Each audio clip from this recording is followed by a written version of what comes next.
नमस्ते। Welcome to inside Bharat, Bharat की पहचान और विविधता पर गहरी चर्चा। आज हम बात करेंगे आंध्र प्रदेश की। आंध्र प्रदेश, हाँ, भारत का एक ऐसा राज्य जिसकी कहानी काफी दिलचस्प है। क्षेत्रफल के हिसाब से 7वां और आबादी के हिसाब से 10वां सबसे बड़ा राज्य। और खास तौर पे 2014 में तेलंगाना बनने के बाद इसने जिस तरह खुद को फिर से खड़ा करने की कोशिश की है, वो वाकई देखने लायक है। बिल्कुल, और इसकी जड़ें तो बहुत ही गहरी हैं।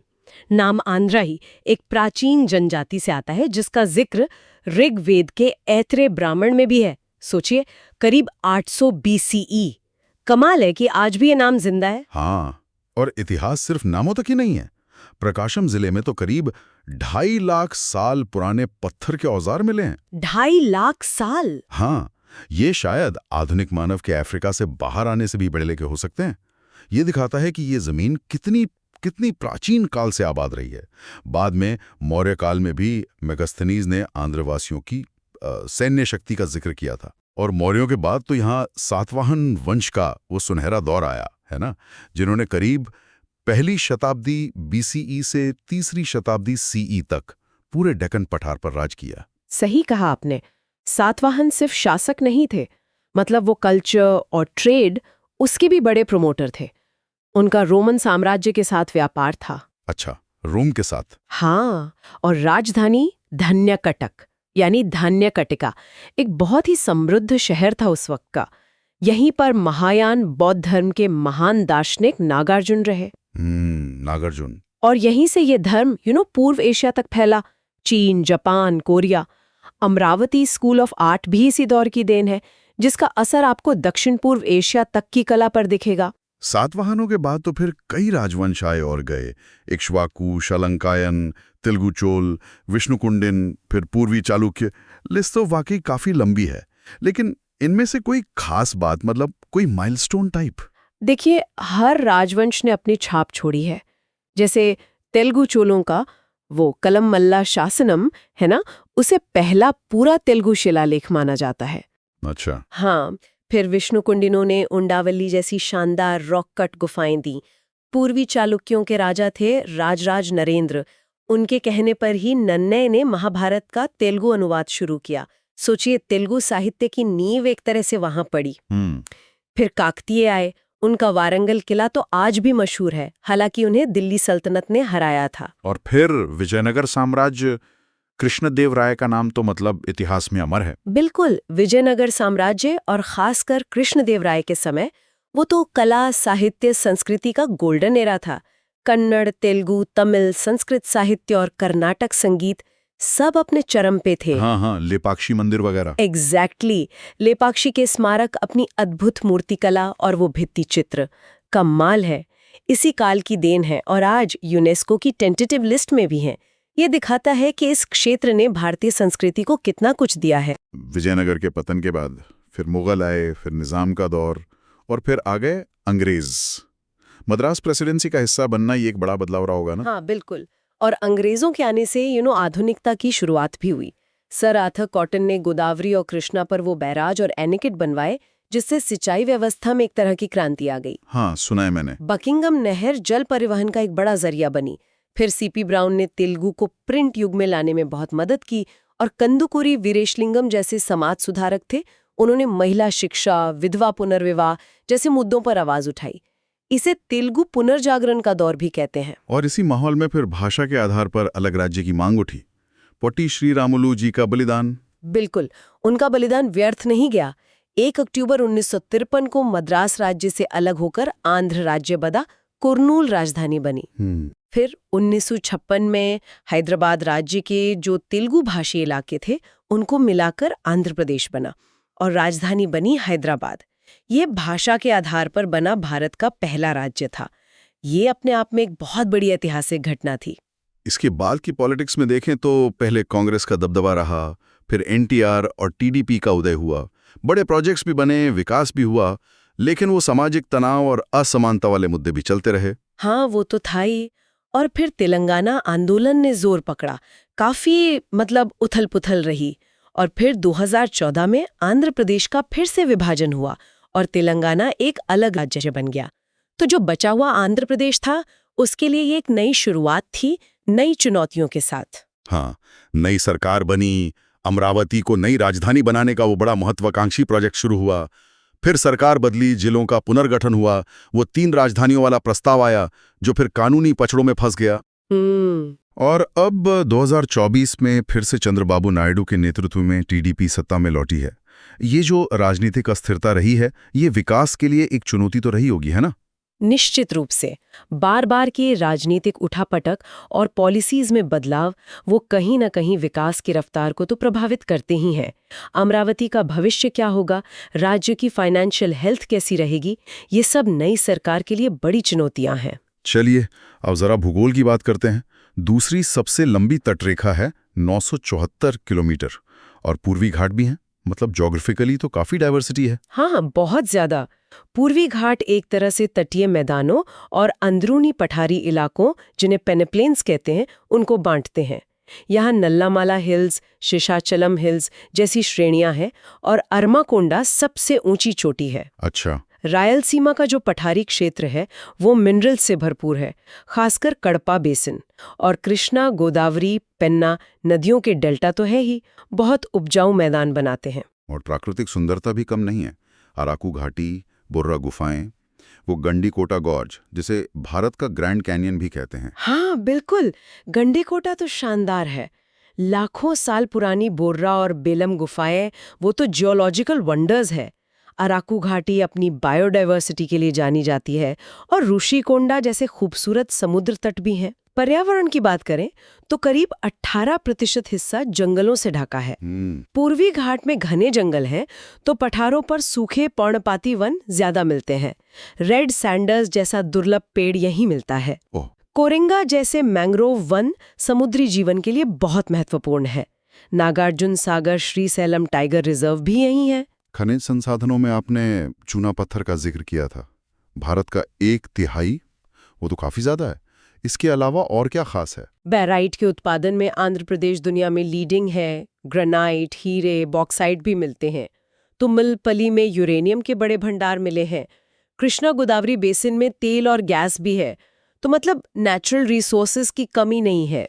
मौसम कैसा रहता है यहाँ? और वो लंबा सिंगी वाली बात सच है, आंध्र का कश्मीर? हाँ, कुछ हद तक कह सकते हैं। तटीय इलाकों में गर्मियां काफी गर्म और ह्यूमिड होती हैं। मॉनसून जुलाई से सितंबर तक रहता है, और फिर अक्टूबर-दिसंबर में बंगाल की खाड़ी के साइक्लोन और नॉर्थ ईस्ट मॉनसून भी बारिश लाते हैं। अच्छा। सर्दियां आमतौर पर प्लेजेंट होती हैं, लेकिन उत्तरी इलाकों और घाटियों में तापमान काफी गिर जाता है। लंबा सिंगी में तो कभी-कभी 0 के करीब पहुंच जाता है। इसीलिए शायद ये उपमा मिली है। अब लोगों की बात करें। करीब 5 करोड़ की आबादी है, और 70% से ज्यादा लोग गांव में रहते हैं। लिटरेसी रेट नेशनल एवरेज से थोड़ा कम है, लेकिन सेक्स रेशियो बेहतर है। हाँ, और ह्यूमन डेवलपमेंट इंडेक्स यानी HDI 0.642 है, जो मीडियम कैटेगरी में आता है। SC आबादी करीब 17% और ST 5.5% है।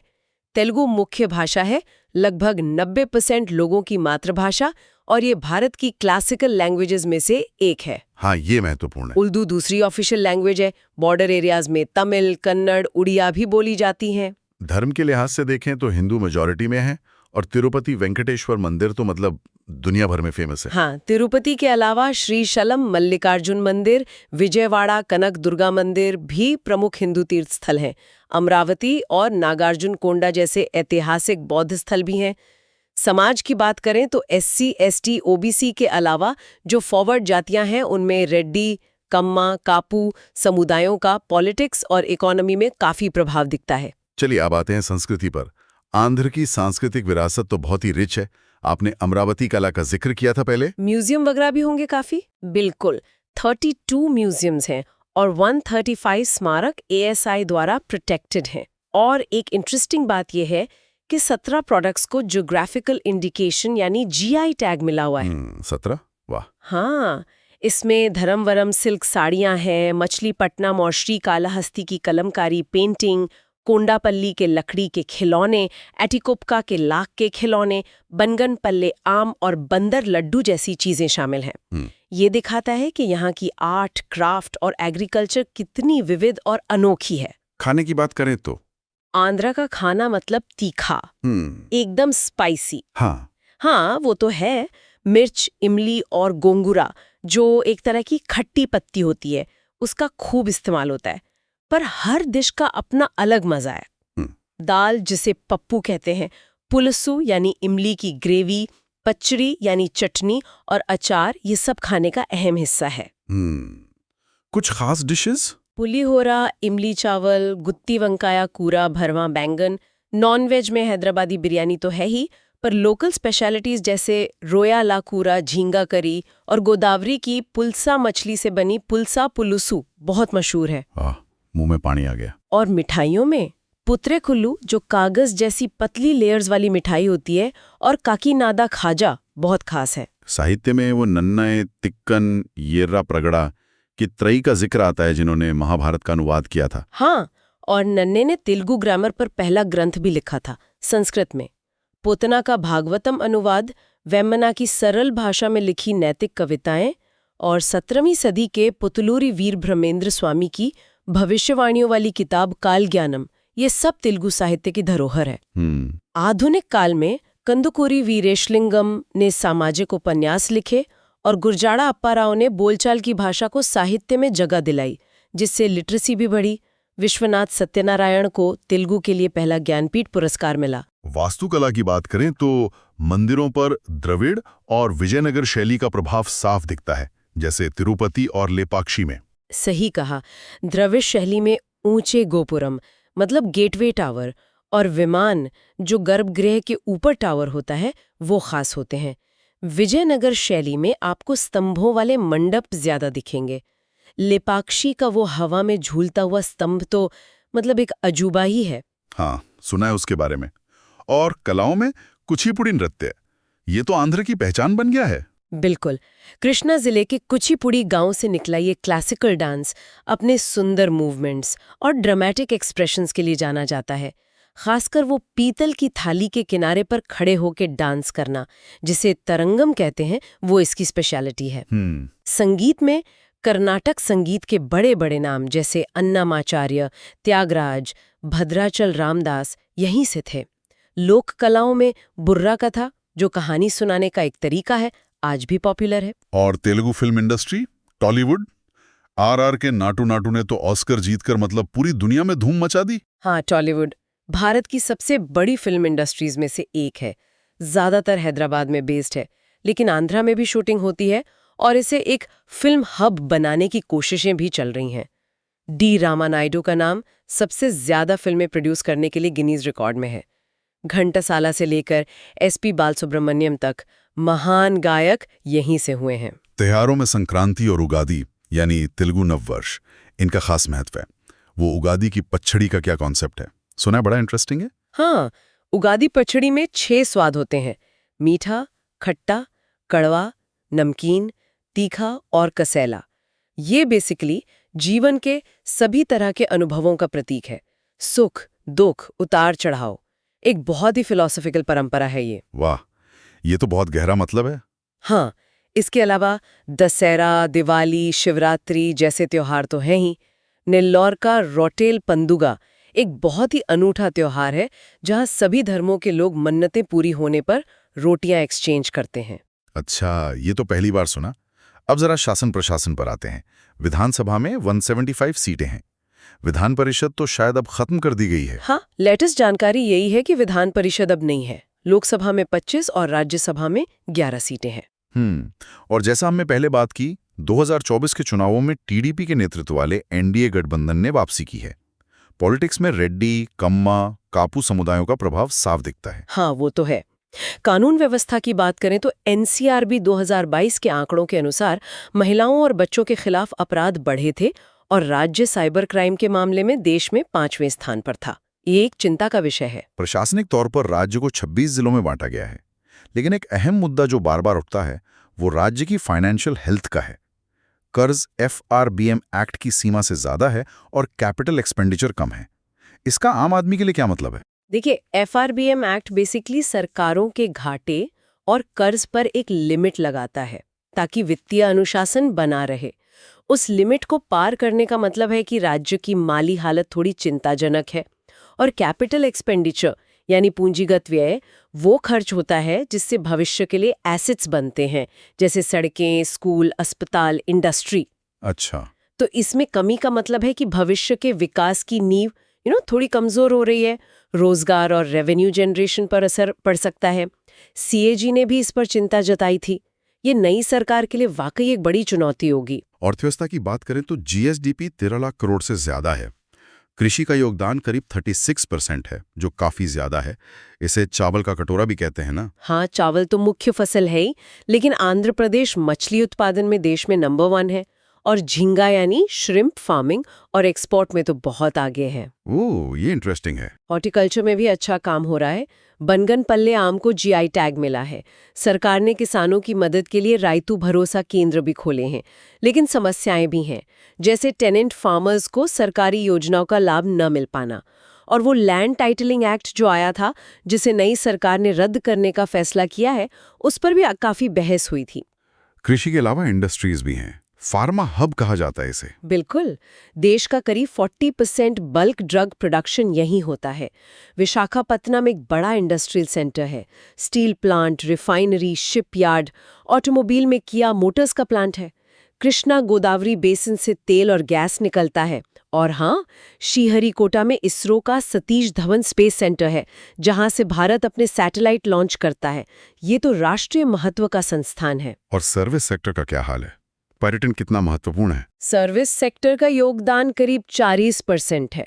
टूरिज्म काफी महत्वपूर्ण है, खासकर डोमेस्टिक टूरिज्म।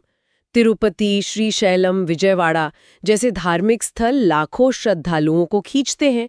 हालांकि IT एक्सपोर्ट में आंध्र का हिस्सा अभी भी देश के कुल एक्सपोर्ट का बहुत छोटा है, 0.2% से भी कम। यहाँ काफी पोटेंशियल है। एक चिंता की बात ये भी है, जो नीति आयोग ने भी पॉइंट आउट किया था, कि गरीबी दर तो घटी है, लेकिन ग्रेजुएट्स में बेरोजगारी दर मतलब अनएम्प्लॉयमेंट रेट 24% है, जो देश में तीसरी सबसे ज्यादा है। 24%? ये तो बहुत ज्यादा है। हाँ, यानी पढ़े लिखे युवाओं के लिए पर्याप्त नौकरियां पैदा करना एक बहुत बड़ी चुनौती है। इंफ्रास्ट्रक्चर कैसा है? सड़कें, रेलवे, बंदरगाह? सड़कों का नेटवर्क अच्छा है। NH16 गोल्डन क्वाड्रिलैटरल का हिस्सा है। सरकारी बस सेवा APSRTC काफी व्यापक है। रेलवे नेटवर्क भी ठीक है, लेकिन नई लाइनों का काम थोड़ा धीमा चल रहा है। नया साउथ कोस्ट रेलवे जोन, जिसका हेडक्वार्टर विशाखापट्टनम में बनना है, उसकी घोषणा तो हुई, पर वो अभी पूरी तरह फंक्शनल नहीं हुआ है। अच्छा। विशाखापट्टनम और विजयवाड़ा इंटरनेशनल एयरपोर्ट्स हैं और भोगापुरम में नया एयरपोर्ट बन रहा है। बंदरगाहों में विशाखापट्टनम मेजर है और गंगावरम एक डीप वाटर पोर्ट है। कृष्णापट्टनम, काकीनाडा भी अहम है और नए बंदरगाह भी डेवलप किए जा रहे हैं। कोस्टल स्टेट होने का ये एक बड़ा फायदा है। हाँ, पानी एक बड़ा मुद्दा रहता है यहाँ, खासकर विभाजन के बाद तेलंगाना के साथ जल बंटवारे को लेकर। और वो पोलावरम प्रोजेक्ट का क्या स्टेटस है? काफी सुना है इसके बारे में। पानी का मुद्दा वाकई बहुत गंभीर है। पोलावरम एक नेशनल प्रोजेक्ट है, लेकिन उसकी जो डायाफ्राम वॉल थी वो 2022 की बाढ़ में डैमेज हो गई, जिससे प्रोजेक्ट में और देरी हो गई है। ओह। कई दूसरी सिंचाई परियोजनाएं भी या तो धीमी चल रही हैं या उनमें कुछ ना कुछ दिक्कतें हैं। और तेलंगाना के साथ कृष्णा और गोदावरी नदी के पानी के बंटवारे पर विवाद अभी तक सुलझा नहीं है। ये सब राज्य की एग्रीकल्चरल और इंडस्ट्रियल जरूरतों के लिए चिंता का विषय है। बिजली और स्वास्थ्य सुविधाओं की क्या स्थिति है? आरोग्य श्री योजना काफी पॉपुलर है, सुना है। बिजली की इंस्टॉल्ड कैपेसिटी तो काफी है, लेकिन कंजम्पशन ग्रोथ रेट देश में सबसे कम है। इसके कारण टैरिफ बढ़ाना पड़ा और कई इंपॉर्टेंट प्रोजेक्ट्स में देरी हुई। हेल्थ में आरोग्यश्री योजना गरीब परिवारों को 25 लाख रुपए तक का मुफ्त इलाज देती है, जो बहुत अच्छी बात है। हाँ, ये तो बढ़िया स्कीम है। लेकिन बजट स्थिर रहने से शायद प्राइवेट हॉस्पिटल्स को पेमेंट में दिक्कतें आई हैं, ऐसी खबरें थी। NFHS 5 सर्वे ये बताता है कि बुनियादी सुविधाएं जैसे घर, बिजली, साफ ईंधन, टॉयलेट, मोबाइल, बैंक खाते तो ज्यादातर घरों में है, लेकिन पाइप से पीने का पानी सिर्फ 22% घरों तक ही पहुंच पाया है। ये एक बड़ा गैप है। सिर्फ 22%। अच्छा, बैंकिंग सेक्टर में एक बात आपने बताई थी, क्रेडिट डिपॉजिट रेशियो 144% है, जो आरबीआई के 60% के नॉर्म से बहुत ज्यादा है। इसका क्या मतलब है, थोड़ा समझाएंगे? हाँ, इसका मतलब है कि बैंक राज्य में जितना पैसा जमा ले रहे हैं उससे कहीं ज्यादा कर्ज दे रहे हैं, यानी वो बाहर से पैसा लाकर यहाँ लोन के रूप में दे रहे हैं। ये इकोनॉमिक एक्टिविटी को तो बढ़ावा दे सकता है, लेकिन इसमें रिस्क भी है, खासकर अगर लोन वापसी में दिक्कत हो। माइक्रो फाइनेंस सेक्टर जो 2010 के संकट के बाद सिकुड़ गया था, अब फिर से बढ़ रहा है, तो उस पर भी नजर रखने की जरूरत होगी। समझ गया। अब शिक्षा के क्षेत्र में क्या हो रहा है? सरकारी स्कूलों में वो अंग्रेजी माध्यम शुरू करने का फैसला काफी चर्चा में रहा था। हाँ, पिछली सरकार ने सभी सरकारी स्कूलों को इंग्लिश मीडियम में बदलने का फैसला किया था। इसका कुछ विरोध भी हुआ और मामला कोर्ट तक भी गया। स्कूलों को 6 अलग-अलग कैटेगरीज में बांटा गया है। स्टूडेंट एनरोलमेंट तो बड़ा है, खासकर सरकारी स्कूलों में, लेकिन ASR 2022 की रिपोर्ट बताती है कि बच्चों की रीडिंग और मैथ स्किल्स में गिरावट आई है। शायद कोविड महामारी का असर रहा हो। हो सकता है। हायर एजुकेशन में Andhra university, Shri Venkateswara university, IIT Tirupati, NIT Andhra Pradesh जैसे अच्छे संस्थान हैं, लेकिन सरकारी विश्वविद्यालय फंड और स्टाफ की कमी से जूझ रहे हैं, ऐसी रिपोर्ट्स हैं। हालांकि हायर एजुकेशन में ग्रॉस एनरोलमेंट रेशियो यानी GER नेशनल एवरेज से बेहतर है। मीडिया और खेलों के बारे में भी थोड़ा बता दीजिए। तेलुगु अखबारों का सर्कुलेशन बहुत ज्यादा है। ईनाडु, साक्षी, आंध्र ज्योति प्रमुख हैं। कुछ मीडिया हाउसेस पर राजनीतिक पक्षपात के आरोप भी लगते रहे हैं। खेलों में आंध्र प्रदेश ने देश को कई सितारे दिए हैं। बैडमिंटन में पुलेला गोपीचंद, PV सिंधु। हाँ, PV सिंधु ओलंपिक पदक विजेता है। श्रीकांत किदाम्बी भी यहीं से है। वेटलिफ्टिंग में कर्णम मल्लेश्वरी, भारत की पहली महिला ओलंपिक पदक विजेता। अरे हाँ, कर्णम मल्लेश्वरी। क्रिकेट में VVS लक्ष्मण, विशाखापत्तनम का स्टेडियम इंटरनेशनल मैचों की मेजबानी करता है। तो हमने आंध्र प्रदेश के कई पहलू देखे, एक गौरवशाली इतिहास, बहुत ही वाइब्रेंट कल्चर, प्राकृतिक सुंदरता, आर्थिक क्षमताएं, और साथ ही चुनौतियां भी कम नहीं हैं। विभाजन का असर, कृषि बनाम उद्योग का संतुलन, क्षेत्रीय असंतुलन, रोजगार सृजन, फाइनेंशियल मैनेजमेंट, कई मुद्दे हैं। हाँ, ये राज्य एक तरह से एक चौराहे पर खड़ा लगता है। इसमें पोटेंशियल बहुत है। लंबी कोस्ट लाइन, मिनरल वेल्थ, मेहनती लोग, रिच कल्चर, लेकिन इसे अपनी इस क्षमता और जो जमीनी हकीकत है उसके बीच की खाई को पाटना होगा। बिल्कुल। आज की चर्चा को समेटते हुए क्या कोई खास विचार है जो आप श्रोताओं के लिए छोड़ना चाहेंगे, कुछ सोचने के लिए? देखिए, आंध्र प्रदेश ने विभाजन के बाद गजब का रेजिलियंस दिखाया है, इसमें कोई शक नहीं। ये अपनी कोस्टल लोकेशन का फायदा उठाकर फार्मा, IT, ऑटोमोबाइल जैसे उद्योगों को बढ़ावा दे रहा है, लेकिन साथ ही ये चावल का कटोरा भी है और एक बड़ी आबादी आज भी एग्रीकल्चर पर निर्भर है। असली चुनौती इसी बैलेंस को साधने में है। कैसे इंडस्ट्रियल डेवलपमेंट और एग्रीकल्चरल प्रोस्पेरिटी साथ साथ चलें, कैसे तटीय आंध्र और रायलसीमा जैसे क्षेत्रों के बीच जो डेवलपमेंट गैप है उसे कम किया जाए, और सबसे ज़रूरी कैसे अपने पढ़े लिखे, एस्पिरेशनल मगर बेरोजगार युवाओं के लिए सार्थक अवसर पैदा किए जाएं। मुझे लगता है इन सवालों के जवाब ही आंध्र प्रदेश के सस्टेनेबल भविष्य की दिशा तय करेंगे। ये सोचने वाली बात है। बिल्कुल सही कहा। ओके, तो हमें उम्मीद है कि आज की चर्चा आपको पसंद आई होगी। ऐसी और चर्चाओं के लिए हमारे चैनल को सब्सक्राइब करें। धन्यवाद। जय हिंद।